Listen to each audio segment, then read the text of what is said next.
Hello everyone, my name is David Miranda and I'm here discussing the topic of Planned Parenthood, more specifically the debate over abortion and why it is such a big deal in our society. But before I could talk about that, it would probably be best to first talk about the history of Planned Parenthood, so we'll go from there. The key playmaker in the founding of Planned Parenthood is Miss Margaret Sanger. Now, Miss Sanger knows firsthand how dangerous relations can be, especially since the use of contraceptions and the discussion of these techniques with doctors were deemed illegal in the 1870s following the passing of the Common Stock Laws. Miss Sanger's mother had a total of 18 pregnancies. Of them, bore only 11 children and had her life come to an early end at the young age of 40. She died in 1899. Now, let's fast forward to the 1910s. The progress of women's suffrage had barely budged for the time being. Women still couldn't vote, weren't allowed to divorce their spouses, even in the case of violence, and were not even allowed to hold their own bank accounts. At the time, Sanger worked as a nurse for families immigrating to America, and it was not uncommon for her to hear stories of pain and death that can follow from unprotected relations.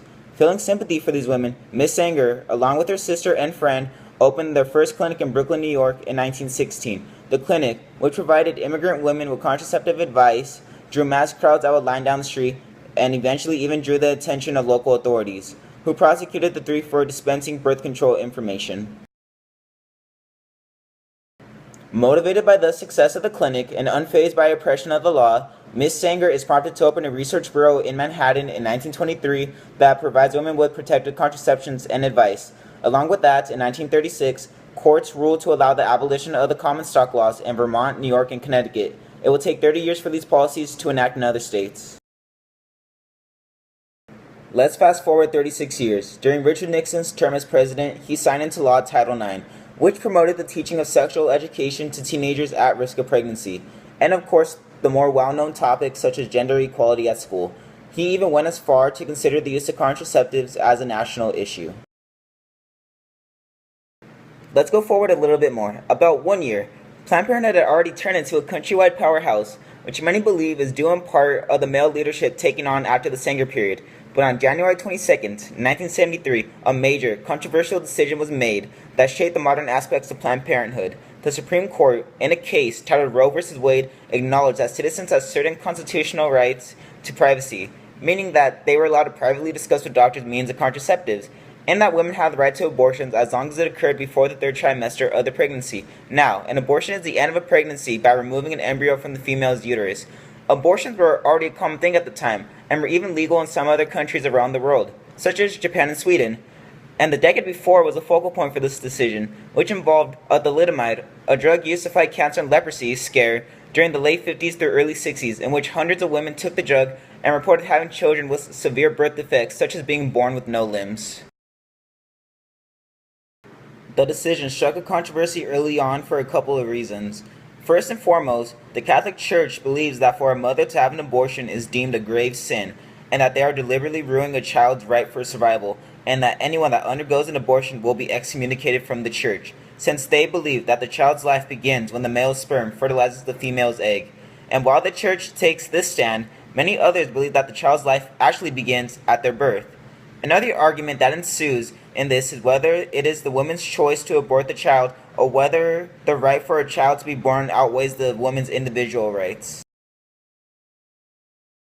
Since the decision was a hot-button topic, it was a source for violence on a number of accounts.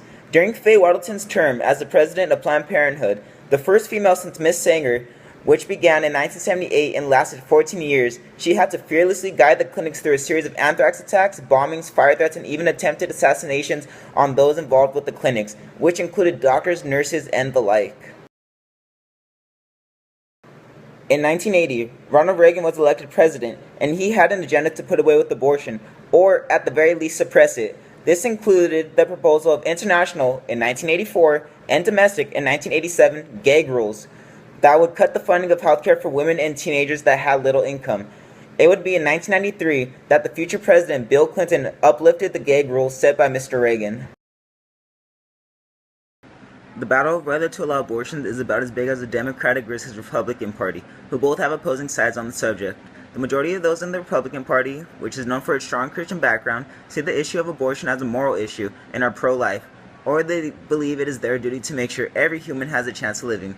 Republican Texas Senator and presidential candidate Ted Cruz was quoted as saying, "Every human life is a precious gift from God, and our law should protect innocent human life," while the Democrats take the side of pro-choice, or the women's decision of whether or not to have the abortion, often invoking the idea that they are fighting for the rights of women and their life choices. During the 2010 midterm elections, the Republican Party was able to gain the majority of the seats in the House of Representatives and have attempted to overturn laws and policies that favor abortion, which include the House passing the Pain-Capable Unborn Child Protection Act, which bans abortions after 20 weeks of conception, but President Obama has already stated that he would veto the bill if it ever came to his desk. They also attempted to cut federal funding to Planned Parenthood and increase the restrictions on Obamacare, which can fund abortions with the nation's money. During the 2013 year, a total of 53 pro-life measures were implemented in 24 states, while 10 states adopted 16 pro-choice measures. With the presidential elections arriving next year, the issue of Planned Parenthood and abortion will definitely be a hot debate topic that may even decide who represents their political party. Obviously, with the Republican representative being pro-life and the Democratic representative being pro-choice, with whoever winning the presidential race possibly making a big impact on the matter for years to come. Thanks for watching.